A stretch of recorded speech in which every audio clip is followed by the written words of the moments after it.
যে আজিৰ দিনত পতককে কোনোবা নামৰ আগত মহম্মদ নামৰ পিছত আলী হুছেইন থাকিলে প্ৰথমে এটা অপবাদ আনি দিয়ে বাংলাদেশী বুলি কিন্তু প্ৰকৃত স্বদেশীক যদি এনেকৈ বাংলাদেশীৰ অপবাদ বাৰে বাৰে দি থাকে কিন্তু ইয়াৰ বিৰুদ্ধে কিন্তু প্ৰতিবাদ হ'ব তীব্ৰ প্ৰতিবাদ হ'ব গণতন্ত্ৰৰ শেষ স্তৰলৈকে কিন্তু গণতান্ত্ৰিক প্ৰতিবাদ হ'ব সেই কথাটো কিন্তু স্পষ্ট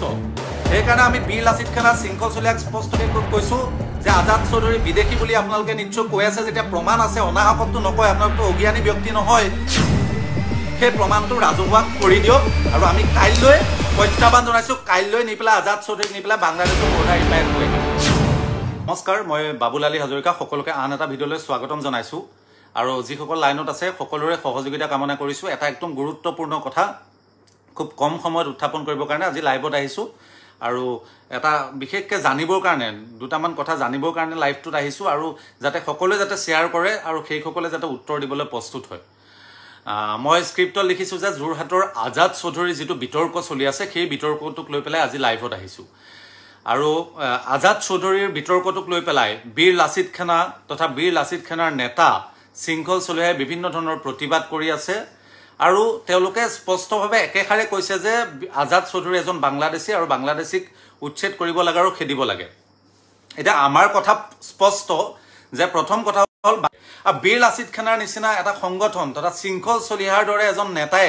যেতিয়া ৰাজহুৱাভাৱে আজাদ চৌধুৰীৰ নামটো বাংলাদেশী বুলি কৈ আছে নিশ্চয়কৈ বীৰ লাচিত খানা তথা আজাদ চৌধুৰীৰ হাতত নিশ্চয়কৈ তেনেকুৱা প্ৰমাণ আছে যে আজাদ মানে শৃংখল চলিহাৰ হাতত যে আজাদ চৌধুৰী বাংলাদেশী হয় এইকাৰণে আমি স্পষ্টকৈ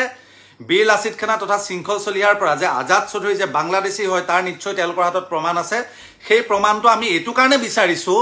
যে আমি চাওক বিভিন্ন দিনত মানুহৰ পৰা বিশেষকৈ মুছলমান মানুহ সদায় লাঞ্ছিত বঞ্চিত হৈ আছে বাংলাদেশী বিদেশী নামত অপমানিত হৈ আহিছে আৰু আমি বিচাৰিছোঁ যে এই আজাদ চৌধুৰীক ডিঙিত ধৰি পেলাই বাংলাদেশৰ বৰ্ডাৰ ইপাৰে পঠাই দিম কিন্তু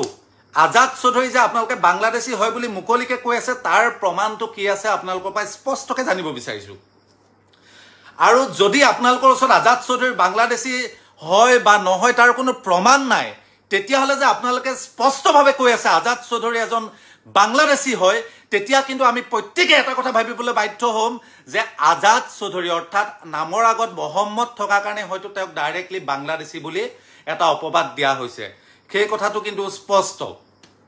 আজাদ চৌধুৰীয়ে যি ক'ৰবাত অবৈধ দখল কৰি আছে তাত উচ্ছেদ কৰক আমি সকলোৱে সহযোগিতা আগবঢ়াম তাত আমাৰ ক'বলগীয়া একো নাই আৰু তেওঁ স্পষ্টকৈ তাত মই প্ৰেছ মিটত চাইছোঁ সংবাদ মাধ্যমত তেওঁ কৈছে যে যোৰহাট পৌৰসভাৰ পৰা লিজত লৈ থোৱা ডকুমেণ্ট দেখাইছে তাৰ এগেইনষ্টত ৰেভিনিউ দিছে বুলি দেখাইছে পৌৰসভাক যোৰহাট পৌৰসভাক যদি যোৰহাট পৌৰসভাই প্ৰয়োজনীয় মাটি কাৰোবাক বেদখল কৰিবলৈ অনুমতি দিছে তাৰ কাৰণে প্ৰথম দায়ী হৈছে যোৰহাট পৌৰসভা আৰু শৃংখল চলিয়াডাঙাক স্পষ্টকৈ সুধিব বিচাৰিছোঁ বীৰ লাচিত খানাৰ পৰা স্পষ্টকৈ জানিব বিচাৰিছোঁ যে আজাদ চৌধুৰীক যে আপোনালোকে বাংলাদেশী বুলি যে কৈ আছে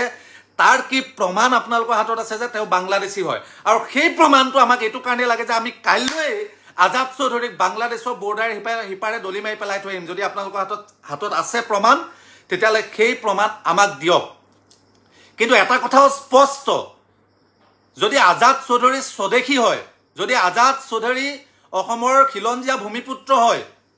তেতিয়া কিন্তু আজাদ চৌধুৰীক যে বাৰে বাৰে বাংলাদেশী বুলি অপবাদ দি থকা হৈছে ন এই কথাটো কিন্তু আমি সহ্য নকৰোঁ সেই কথাও কিন্তু স্পষ্ট আৰু ইয়াৰ বিৰুদ্ধে প্ৰতিবাদ হ'ব ইয়াৰ বিৰুদ্ধে গণতান্ত্ৰিকভাৱে প্ৰতিবাদ হ'ব যদি স্বদেশীক বিদেশী সজোৱা হয় স্বদেশীক যদি বিদেশীৰ অপবাদ দি থকা হয় কিন্তু ইয়াৰ বিৰুদ্ধে কিন্তু আন্দোলন হ'ব গণতন্ত্ৰৰ শেষ স্তৰলৈকে কিন্তু প্ৰতিবাদ হ'ব সেই কথাও কিন্তু স্পষ্ট সেইকাৰণে আমাৰ কথা স্পষ্ট যে আপোনালোকে যি বাৰে বাৰে চিঞৰি কৰি আছে আজাদ চৌধুৰী বাংলাদেশী সেই বাংলাদেশী বুলি আপোনালোকৰ হাতত নিশ্চয় প্ৰমাণ আছে কাৰণ শৃংখল চলিহা এটা সংগঠনৰ নেতা নিশ্চয় তেওঁ জ্ঞানী ব্যক্তি তেওঁ নিশ্চয় সাংগঠনিক জ্ঞান আছে বা সমাজ জীৱনৰ জ্ঞান আছে আইনী দিশত জ্ঞান আছে বা এজন স্বদেশী আৰু বিদেশীৰ তেওঁৰ হাতত নিশ্চয় উদাহৰণ আছে আৰু নিশ্চয় তেওঁ প্ৰমাণ নোহোৱাকৈ কোৱা নাই তেওঁৰ হাতত প্ৰমাণ আছে যে আজাদ চৌধুৰী বিদেশী হয় আৰু সেই প্ৰমাণ আমি ৰাজহুৱা কৰিব বিচাৰিছোঁ এইটো কাৰণেই যে আমাক আজাদ চৌধুৰীক আমি কাইলৈ নি পেলাই বাংলাদেশৰ বৰ্ডাৰ ইপাৰে থৈ আহিম আপোনালোকে নালাগে প্ৰশাসন নালাগে তাৰ আগতে আমি গৈ পেলাই তেওঁক কলত ধৰি পেলাই বাংলাদেশৰ বৰ্ডাৰ ইপাৰে থৈ আহিম কিন্তু সেই কথাও স্পষ্ট যদি আজাদ চৌধুৰীৰ নামটোৰ কাৰণে যদি আপোনালোকে আলী হুছেইন মহম্মদ দেখি পেলাই যদি এনেই বাংলাদেশী বুলি কৈ আছে তেতিয়া কিন্তু আমি তেনেকৈ ভাবিবলৈ বাধ্য হ'ম যে আজাদ চৌধুৰী হোৱাৰ কাৰণে নামৰ আগত মহম্মদ হোৱাৰ কাৰণে আপোনালোকে বিদেশী বুলি অপবাদটো আনিছে আমাৰ কথা স্পষ্ট আজাদ চৌধুৰীয়ে যদি বেদখল কৰিছে বেদখল মুক্ত হ'ব লাগে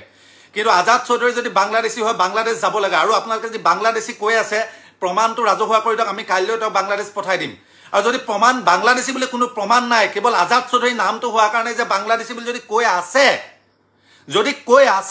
তেতিয়া কিন্তু আমি ভাবিবলৈ বাধ্য হ'ম কেৱল আজাদ চৌধুৰী হোৱাৰ কাৰণে নামৰ আগত মহম্মদ হোৱাৰ কাৰণে আপোনালোকে বাংলাদেশী বুলি অপবাদটো আনি আছে আৰু যদি এটা কথাও অসমবাসী ৰাইজক আজি লাইভৰ যোগেদি স্পষ্ট কৰি দিছো যে আজিৰ দিনত পতককে কোনোবা নামৰ আগত মহম্মদ নামৰ পিছত আলী হুছেইন থাকিলেই প্ৰথমে এটা অপবাদ আনি দিয়ে বাংলাদেশী বুলি কিন্তু প্ৰকৃত স্বদেশীক যদি এনেকৈ বাংলাদেশীৰ অপবাদ বাৰে বাৰে দি থাকে কিন্তু ইয়াৰ বিৰুদ্ধে কিন্তু প্ৰতিবাদ হ'ব তীব্ৰ প্ৰতিবাদ হ'ব গণতন্ত্ৰৰ শেষ স্তৰলৈকে কিন্তু গণতান্ত্ৰিক প্ৰতিবাদ হ'ব সেই কথাটো কিন্তু স্পষ্ট সেইকাৰণে আমি বীৰ লাচিত খানা শৃংখল চলিয়াক স্পষ্টকৈ কৈছো যে আজাদ চৌধুৰী বিদেশী বুলি আপোনালোকে নিশ্চয় কৈ আছে যেতিয়া প্ৰমাণ আছে অনাহকতটো নকয় আপোনালোকতো অজ্ঞানী ব্যক্তি নহয় সেই প্ৰমাণটো ৰাজহুৱা কৰি দিয়ক আৰু আমি কাইলৈ প্ৰত্যাহ্বান জনাইছো কাইলৈ নি পেলাই আজাদ চৌধুৰীক নি পেলাই বাংলাদেশৰ বৰ্ডাৰ ইপাৰে থৈ আহিম